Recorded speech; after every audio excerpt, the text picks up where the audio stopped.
What's up, LC heads? Adis has blessed us with Saintly Graphel. I'm just going to call it right now. She is the Guild Wars healer. Very interesting little healer because she just craps healing out. She doesn't have to cast spells. She doesn't have to do anything. She just has to exist, which means that in Arena, she will automatically out-heal any other healer that actually has to pay for their healing or wait for their SCT to charge, right? She has a potential healing box that literally falls out of her ass every 5 seconds. In Arena, or I'm sorry, in Guild Wars, that's absolutely amazing because you can't even get a healer to proc their healing skill every 20 seconds in Guild versus Guild. So she is an interesting hero. Aside from healing, she's going to be doing some side damage, so I mean that'll help in Guild versus Guild. You want her in the fray anyway because you want her around your allies when she drops her boxes so they instantly absorb them. But it's not just healing that she's giving, right? There is some RNG involved. She will drop a box every 5 seconds. At battle start and every 5 seconds after drop, one random item around the unit. The item is the box, okay? Won't work if she's incapacitated or fainted. Items disappear after a set amount of time. When an ally touches an item, this is why I said you want her to be up in the fray so that when these items spawn, they're pretty much spawning right on top of your heroes already, right? Let's see. Items disappear after a certain amount of time. When an ally touches an item, activate the effect below. So, the red box is giving, what is it? Red box, strength and intelligence plus 40% buff. That's cool because that's not exactly a low percentage. 40% is nice to allies in a medium area. And chance to restore 1 SCT stock. So she's also feeding everyone's SCT. The blue box gives defense 40%. I don't see any mind in there, but hey, defense 40% buff to allies in a medium area. Low chance to give an auto revive buff. So with a little bit of luck, this ability is giving off auto revive as well, and your heroes can pick that up just from standing around or being in the fray, right? And the green box, which is the one that I see drop the most, restore medium hit points to allies in a medium area. So that's like an AoE. If one of your heroes touches that box and they're all kind of bunched up, they will all get healing. This also removes remove one cut strength, defense, intelligence, or mind effect. So this is also going to take debuffs off of your team. The fact that this is all happening passively and you're not having to navigate menus to like, oh, okay, my team's broken, I need to take the break off of this hero, let me cast this with this on this. You might not have to do any of that if the RNG lines up and, well, look at that, my whole team is cured of their breaks and they got some auto revive on them. Cool, right? Is that always going to happen? Probably not, right? Let's see. Remove one of those effects. Okay, here's something that was interesting too. Chance to restore magic points by 50. And she can drop a bomb, and the bomb just hits for like 50,000 damage and adds some DPS. Honestly, I think the bomb's a waste.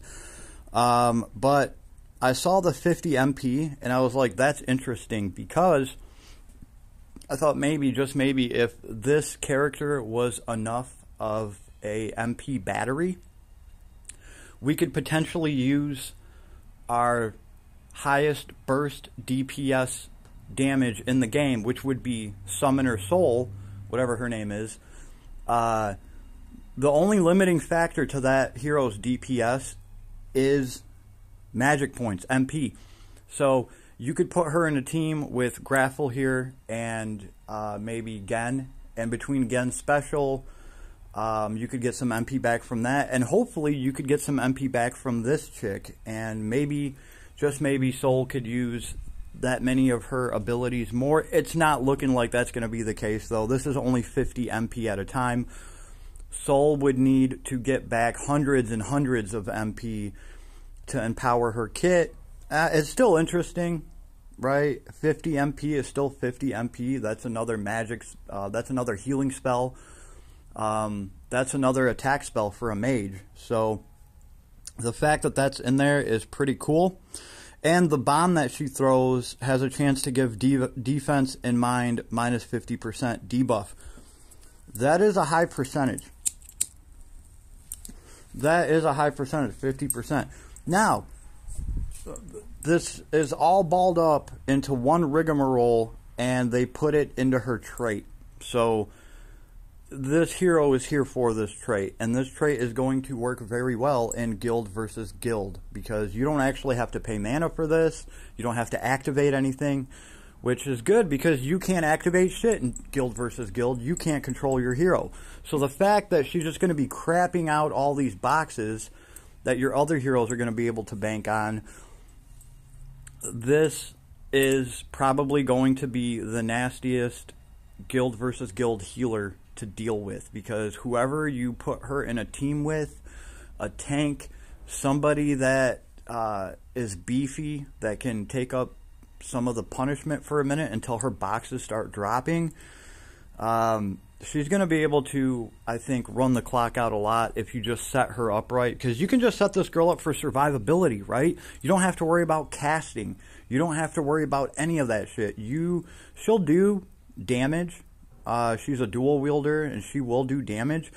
But for guild versus guild, I would just set her up to be as tanky as possible, to survive as long as possible, so that she can crap out as many of those boxes as possible. And I'll have somebody like Ruto, who's damn near impossible to kill, sit there and hopefully scoop up some of those boxes and stay healed off of that. So it sounds to me like an easy way to run at least 30 seconds off of the clock in guild versus guild. So she is special. She is different. Her other trait is pretty much just, 2 weapons equipped, ice damage 40%, damage cap 12,000, damage 40%, damage cap 8,000 to enemies weak to ice. And then fire/ice attack damage taken minus 25%. So she's going to take a little bit less fire and ice damage, and she is weak to lightning.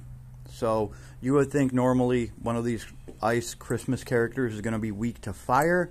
Well, she doesn't have to worry about that, but lightning, oh, she is, she's very conductive. So, interesting character, definitely something different. Now, is she going to be your top pick for a Christmas hero? I don't know. I don't know if I would choose her as a top pick. I pulled her for the guild, and just to kind of make this recording, she is different, she is unique. But she's going up against units like Christmas Lilibet, who has the best basic attack spam in this game. Matter of fact, she's the best basic attack hero that we have, because you can spam her S1 and her basic attack, and it glitches out and cuts through her attack animation, and then her basic attack just turns into a machine gun as long as you know how to do it. Because she has that going for her, I think Christmas Lilibet is still the #1 unit I would want out of all the Christmas heroes. And then we have Christmas Melee. She's interesting because she also gets presents. She doesn't just drop them on the floor for people to step on and get healing, but with her present, she gets to decide whether she wants to give it to a party member to increase their stats and their, not stats, I'm sorry, their damage cap and or damage taken, I believe. She can also use her S3 to turn that box into a break to put on the enemy. So now the enemy will do less damage and this and that. She also has an extinguate debuff that she spams with her S2 and her special. And with that extinguate, she gets like an extra proud force effect on enemies with that debuff. She does more damage to them. They also hurt themselves every time they use an ability. So interesting hero. She can do some buffing and some debuffing. She is rocking a giant dark axe. So, yeah. They're all passively doing damage.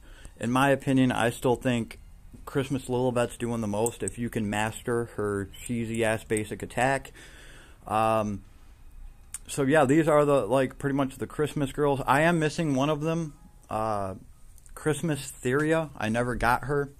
Still have her little black dress. Just not her. She was a powerful holy mage when the game first dropped. She has since fallen off.